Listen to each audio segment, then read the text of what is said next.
भगवान शिव के विश्व प्रसिद्ध 12 ज्योतिर्लिंगों में से बैद्यनाथ ज्योतिर्लिंग 9वां ज्योतिर्लिंग है। सावन माह में बाबा बैद्यनाथ का आशीर्वाद पाने के लिए लाखों कांवड़िए जल चढ़ाने आते हैं। बैद्यनाथ भूमि को चिता भूमि और यहाँ के ज्योतिर्लिंग को कामना लिंग भी कहते हैं, यानी यहाँ दर्शन व पूजा अर्चना करने से भक्तों की विशेष मनोकामनाएं पूरी होती हैं। बैद्यनाथ ज्योतिर्लिंग की कहानी लंकापति रावण से जुड़ी है। चलिए हम आपको सुनाते हैं वो कथा, जब रावण की तपस्या से प्रसन्न हुए भगवान शिव। कथा के अनुसार एक बार रावण के मन में इच्छा हुई कि वो अपनी लंका में भगवान शिव को स्थापित करे। भगवान शिव को प्रसन्न करने के लिए रावण ने घोर तपस्या की।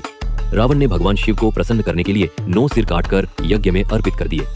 जब 10वां सिर काटने जा रहा था तब भगवान शिव प्रकट हुए और रावण को वरदान मांगने के लिए कहा। रावण को वरदान में भगवान शिव का आत्मलिंग यानी शिवलिंग मिला। साथ ही शिवजी ने यह शर्त रखी कि यह शिवलिंग जहां भी जमीन पर रखा जाएगा वहीं स्थायी रूप से स्थापित हो जाएगा। पौराणिक कथा के अनुसार अगर रावण शिवलिंग को लंका में स्थापित कर लेता तो अनर्थ हो जाता। रावण की इसके पीछे की मंशा भगवान विष्णु समझ गए तो उन्होंने देवताओं के हित में एक योजना बनाई।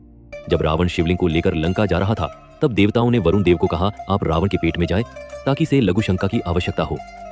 रावण जब लघुशंका के लिए जाने लगा तो उसे एक ग्वाला दिखा। रावण ने उस ग्वाले को शिवलिंग को पकड़ने की विनती की और लघुशंका के लिए चला गया।